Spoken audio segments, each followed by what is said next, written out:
Hello, good evening indeed, and many thanks for joining us here on Rwanda Television News. Now, at the top of our edition tonight, these are our headlines. President Paul Kagame and First Lady Jeannette Kagame have hosted a state banquet in honor of the dignitaries taking part in the Commonwealth Heads of Government meeting. President Paul Kagame, together with various leaders, have participated in the groundbreaking act of the BioNTech vaccine manufacturing facility that is expected to greatly boost the African continent's drive towards self-efficiency when vaccines have to be continued to import from other parts of the world. The Commonwealth has vowed to eradicate violence against men and women in member states. Leaders in the Commonwealth note Rwanda's progress in the last 28 years in proof that violence against women and girls can one day be eradicated.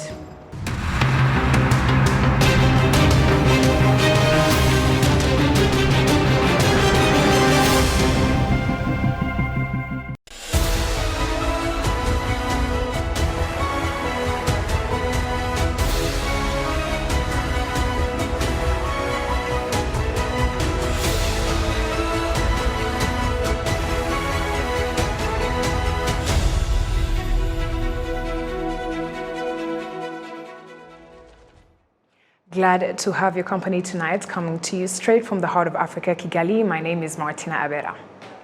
President Paul Kagame and First Lady Jeannette Kagame have hosted a state banquet in honor of the dignitaries taking part in the Commonwealth Heads of Government meeting. During his address, the Rwandan head of state thanked all who accepted his invitation to attend the summit, most especially His Royal Highness, the Prince of Wales. The COVID pandemic was a terrible moment in history which showed us yet again the value of cooperation and community. We can't prosper without working together. I therefore thank each of you for making the trip here. It is a huge honor to us. Thank you for staying the course with us despite all the ups and downs during the pandemic. Above all, I thank you for the trust you have placed in Rwanda to serve as host of the Commonwealth family of nations and as incoming chair in office. And on Commonwealth sideline matters, President Paul Kagame, together with various leaders, have participated in the groundbreaking act of the BioNTech vaccine manufacturing facility that is expected to greatly boost the African continent's drive towards self-efficiency. Betty Mutoni has the report. The vaccine manufacturing complex is to be built in the special economic zone at Masoro and will have capacity to purchase 50 million doses per year of vaccines, including those to protect against COVID-19, malaria, tuberculosis, and HIV. We want to hire in the next few months skilled people. Yeah, we want to hire them directly here in Rwanda. It will be a BioNTech factory, yeah, with BioNTech people, but the people should come here from this place. Yeah, we are using for people who have some senior, middle, and senior management skills. Yeah, and have some background, some technical and scientific background. Yeah, and we are of course eager to train everyone who joins us. Yeah, to make them to a manufacturing expert. The Vaccine Equity for African program was launched last year by the African Union, aiming at building vaccine manufacturing plants in Africa at locations in Rwanda, Ghana, Senegal, and South Africa. Ghana's research institutions are undergoing capacity building to be ready for the discovery and development of vaccines and other biologicals. And a consortium of Ghanaian pharmaceutical companies, led by Dex Vaccines Limited, is working closely with BioNTech Rwanda, BioNTech Germany, and Kenap to fill, finish, and package the product in Ghana from the plant here in Rwanda. Le plus difficile, Monsieur le Président, c'était de prendre la volonté, l'engagement. The most difficult thing, Your Excellency, Mr. President, was to decide and have the political will to assert that Africa has the capacity to make quality vaccines. This decision was made on time, Your Excellency, President Paul Kagame, Macky Sall of Senegal, Ghana's Nana Akufo-Addo, and Cyril Ramaphosa of South Africa. That is the way such leaders should be making good decisions like this on African continent, so that we never be left behind in the research and production of medical products. This is the first such facility to be built in Africa, and the continent has been praised for the way it is making progress in various sectors, especially finding solutions to variety issues, and continued support has been assured. President Kagame, you have created the conditions for this extraordinary investment in an astonishingly short time. Professor Shaheen, you and your company are making a significant contribution to health promotion with this investment. You are creating jobs, you are contributing to resilience and economic growth. I wish that soon it will be a matter of course for the vast majority of African children, as it was for me back then, to be vaccinated, and to be vaccinated with vaccines produced in Rwanda or Ghana, in Senegal or South Africa. Indeed, Africa and Europe have continued to be strong partners in different areas. The Partnership for African Vaccine Manufacturing, launched by the African Union in 2021, set Africa on a course to end our continent's dependence on imported vaccines. This was done not only in the urgent context of the COVID-19 pandemic, where Africa was once again last in line, but also alongside the establishment of key continental initiatives and institutions in the recent year. The Vaccine Equity for Africa project is part of a larger African ambition. By 2040, the African Union wants that 60% of the vaccines used on the continent are manufactured on the continent. Here in Rwanda, but also in Senegal, in South Africa and in Ghana, all champions of innovation on the continent. The COVID-19 pandemic has taught the world, Africa in particular, that a proactive approach is required to address issues that have been a problem for the longest term. We talk a lot about nobody being left behind. Well, in fact, that's just what happened, as many of previous speakers have said, and as many low and middle income countries, particularly in Africa, have been the last to receive COVID-19 vaccines. Today, high-income countries have received an average of 2 doses per person, but low-income countries are only getting about 2 doses for every 10 people. We cannot live in a world where somebody's income means their life has 1/10 of the value of somebody who is richer. That's why today's groundbreaking for this new manufacturing facility is so important. Rwanda is committed to make this initiative a success. This ceremony is a result of the African Union's decision last year to take action on vaccine inequality. Chairperson of the African Union Commission, I thank you for your tireless effort to make this happen. This facility is one of 3 identical sites planned by BioNTech in line with the strategy, including Senegal and South Africa. So really a big thank you to everyone who has played a critical role in getting us to this point. This is just the start, but a big start. Professor Ugur, rest assured that you can count on Rwanda as a reliable partner, and we look forward to many years of productive collaborations. Other speakers at the event commended President Paul Kagame for his vision as African leader to equip the continent with the necessary capabilities to address its own challenges. The BioNTech vaccine manufacturing facility here in Rwanda is expected to be operational in 18 months. Betty Mutoni, RwandaTV News. Thank you, Betty, for that report. The delegates who attended the Kigali Summit on Malaria and Neglected Tropical Diseases have committed to collaborate in eliminating malaria and neglected tropical diseases through investment. Gisle Mugwaneza has the report. The Kigali Summit on Malaria and Neglected Tropical Diseases convened His Royal Highness Charles the Prince of Wales, presidents, prime ministers, CEOs, scientific experts and health organizations. Every 60 seconds, a child dies of malaria, a disease that is not only treatable but preventable as well. 1.7 billion people around the globe suffer from neglected tropical diseases, and most of them are in developing nations. His Excellency President Paul Kagame thanked all those putting effort in fighting malaria and NTDs, and also spoke of the goal of Commonwealth is setting before itself.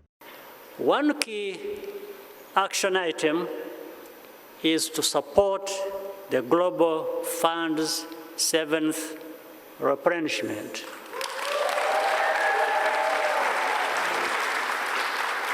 Today, we are also endorsing the Kigali Declaration on Neglected Tropical Diseases. Alongside the WHO's Neglected Tropical Diseases Roadmap to 2030. We still have much more to do, ensuring that all African countries mobilize the domestic financial resources required for quality health care is a priority for the African Union and our partners. His Royal Highness Charles, the Prince of Wales, noted that holding CHOGM in Rwanda is a historical event and thanked President Paul Kagame and all Rwandans for hosting the important event. He also touched on the lessons learned from the COVID-19 pandemic and linked other global phenomena like climate change to an increase in malaria and other NTDs, calling on the Commonwealth to mitigate them. As President of Malaria No More UK, and building on this and last CHOGM summit, I continue to support our collective ambition to halve malaria by 2023. We must also acknowledge that the burden of neglected tropical diseases is also a hugely important issue. Such diseases are endemic in 46 of the Commonwealth's 54 countries. While we have achieved so much in the malaria campaign since 2000, I'm afraid that largely due to the COVID-19 pandemic, there remains a great amount to do if our ambitions are to be met. I can only hope, therefore, that today's meeting signals the necessary focus and prioritization of funding for novel therapeutic, prophylactic, and vaccine strategies against malaria. On his part, the CEO of BioNTech told delegates that it's been a year since the company started a program geared towards the eradication of malaria. The program consisting of 2 phases, making malaria vaccines and effectively distributing them. Countries with malaria pledged to raise over $2.1 billion between 2021 and 2023 to support the Global Fund to fight malaria. Concerning NTDs, partners pledged to raise $1.9 billion and another $8 billion from pharmaceutical companies, while civil societies and researchers pledged $1.1 billion to facilitate the carrying out of research. Gisle Mugwaneza, RTV News. Thank you, Ghislain, for that report. Now, private sector advancement is a key factor in sustaining economic growth. The COVID-19 pandemic, as well as other factors of global significance, have contributed to price hikes, and various measures have been taken in an effort to revamp the economy here in Rwanda. RBA's Precious Tirezi had a conversation with the chairman of Rwanda's Private Sector Federation, Robert Bapfakurera, to shed more light on this. Joining me here today is Robert Bapfakurera, chairman of Rwanda's Private Sector Federation. Tell me, how do you think the forum is impacting the private sector or influencing it for the future? Thank you very much. We are here at CHOGM Business Forum. It's a good question. We've been here the last 2 days. Yesterday we had various scholars, big people, who are in different big organization, talking about the future of members of Commonwealth, how they can be common, how they can have wealth. Some of the things they focused was on youth and women, how they can be supported to do business and have finances and have capital so that they can move faster. They said in the Commonwealth, 60% of the population are youth. So a lot of talks was around youth and women. Now that the pandemic is dying down, what is being done to contain the issue of overpricing in Rwanda? Pandemic is a global problem. It is not only a Rwanda problem. In the whole world, the pandemic is coming down, and things are changing. I'll tell you why the prices have been high is because of disruption in transportation from different places to other places. I would give you an example of like shipping line. The prices for shipping line moved from 2,000 to around 10,000. Again, because of lockdowns and other things, production of goods and services slowed down. Some countries had to close businesses for some time. I'll tell you that like a country like China, it is still under, I would say, some parts of China under lockdown, or people cannot even move to China to do businesses. A country like Malaysia, where we get like a cooking oil, was in lockdown several times. So opening up the lockdown, the transportation costs will come down, goods will be available, and the supply will be high. Thus, the prices will come down, and they have started coming down. Moving on from this forum and CHOGM in general, what changes can we expect from the private sector? Yeah, moving from the CHOGM, I would say CHOGM is a good starting point in the tourism sector. You know very well that the tourism sector was affected higher than any other sector. Today we have more than 5,000 visitors from 54 countries of Commonwealth, and I hope our members in the tourism sector have made money.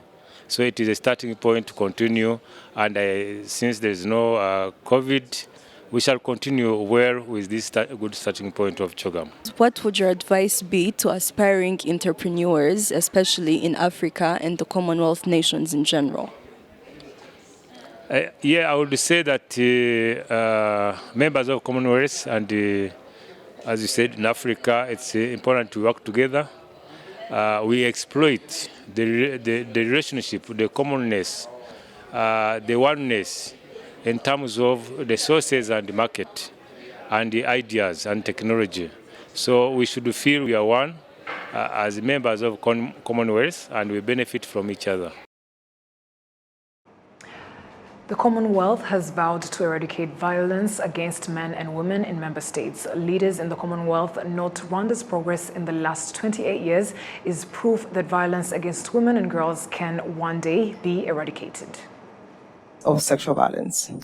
While in Kigali there are ongoing meetings between the heads of states of the Commonwealth, a high-level meeting was held on Thursday to address the issue of violence against women and men in member states.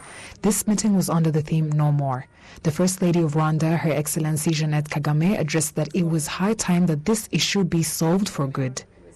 I believe that today is the perfect day to say no more, for yet another day may be a day too late.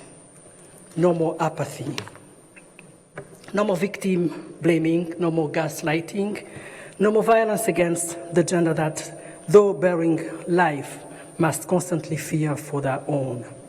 How many more women and girls should be sacrificed at the stakes for the world to have its fill, or rapes and teen pregnancies, or domestic abuse and harassment?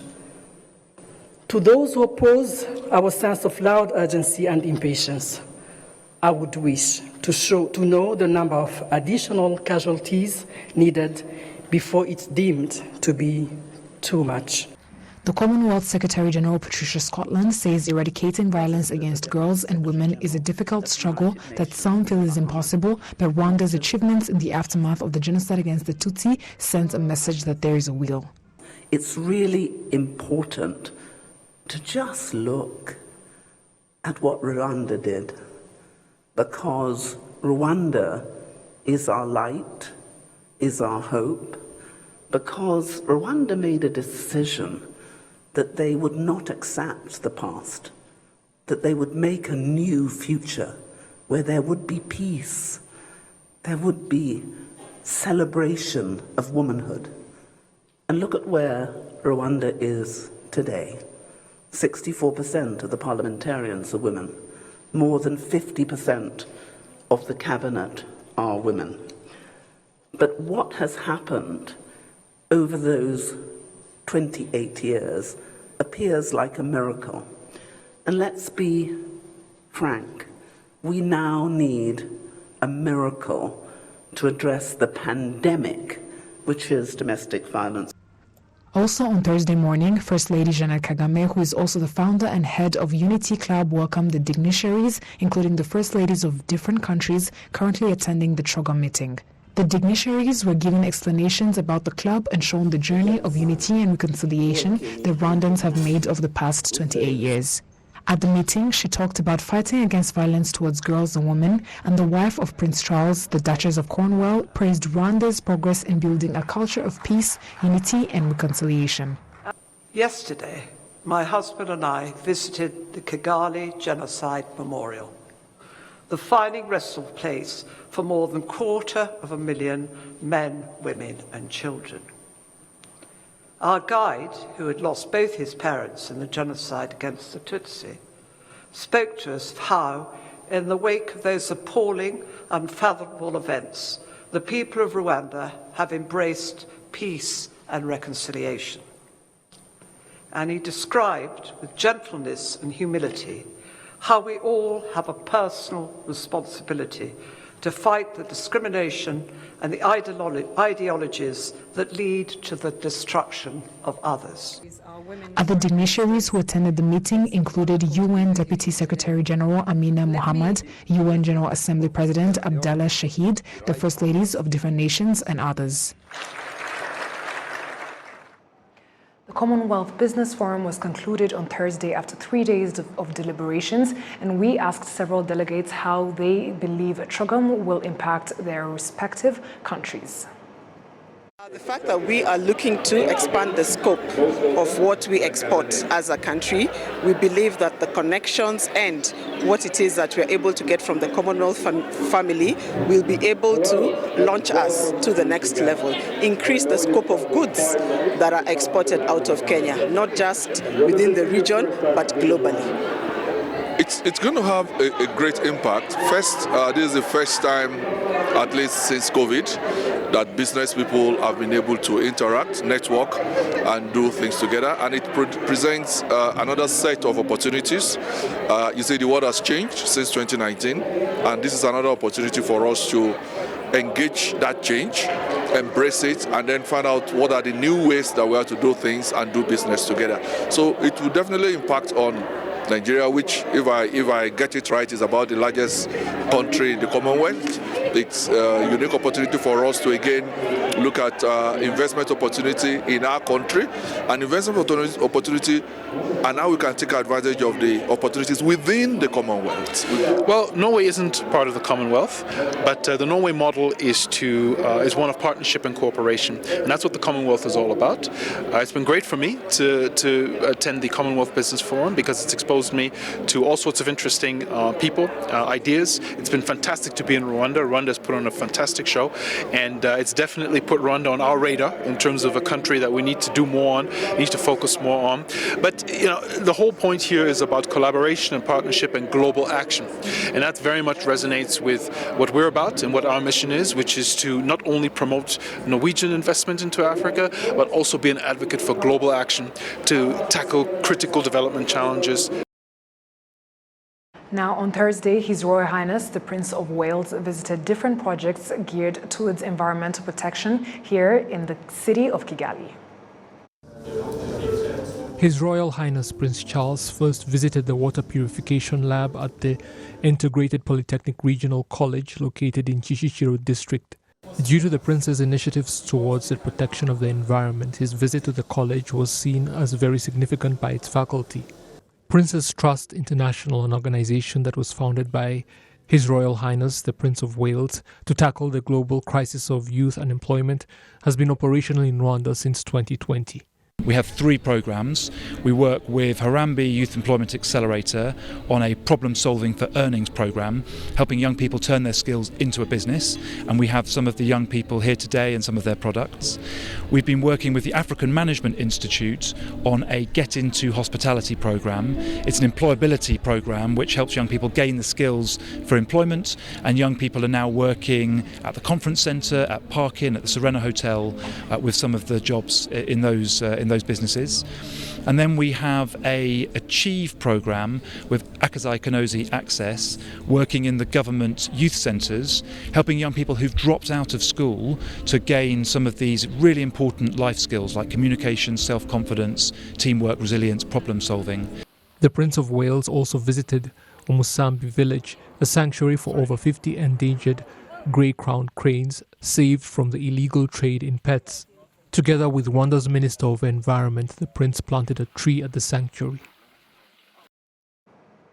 Thought leaders at the Commonwealth Business Forum 2022 participated in a roundtable session on Wednesday on how the Commonwealth can reskill and upskill its people to properly prepare for the jobs of today and the future. Isabel Masozera has the report.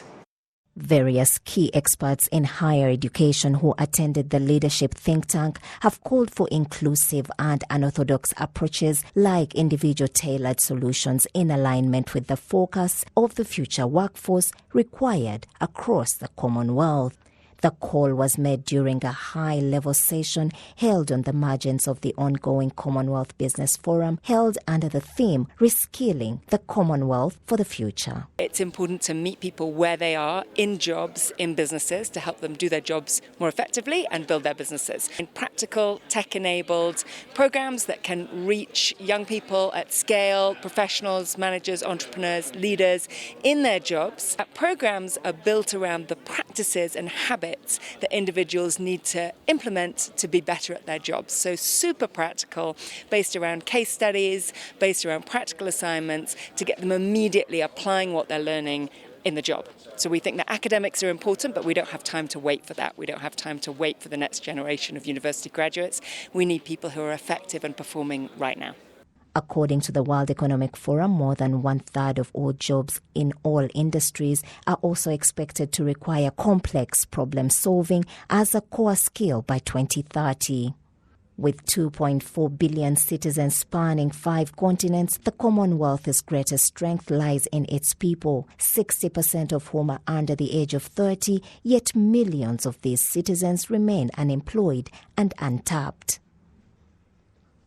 The role of TVET programs in creating new pathways to employment and adopting to respond effectively in delivering skills that are needed today and in the future was highlighted. Yes, absolutely. Africa can only grow if we have access to excellence, and for that we need to be inclusive. We need to be inclusive of marginalized communities, women, people who don't have the economic resources to attend a traditional establishment. TVET plays an important role in that. TVET for me is an accelerator for people. It's a pathway. People can either use it to immediately apply to get in jobs, or they can think about it as a stackable way to go into other institutions such as Carnegie Mellon University, for example. So our hope is that more governments will really invest greatly in TVET, because for us it helps build their foundational skills and it provides options for people and enables us to have a more inclusive economy.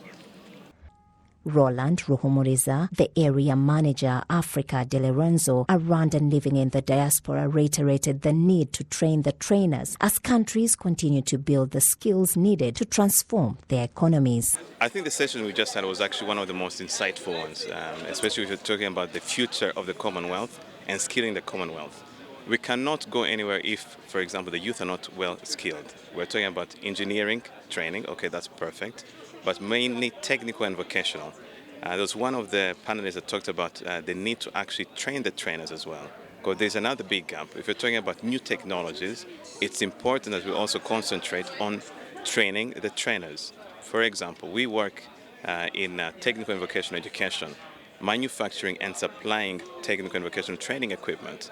With the new technologies that are happening, we also have to continue to train the trainers on how they're actually going to be using this equipment in order to transfer the knowledge to the students. And this is an incredible area and a key skills gap that we need to be able to tap into if we want to really train and prepare the youth for the future. The roundtable aimed to draw out insights across members of government, academics, skills development providers, youth entrepreneurs, private sector, and civil society who are playing lead roles in how these issues are unfolding across the Commonwealth and globally.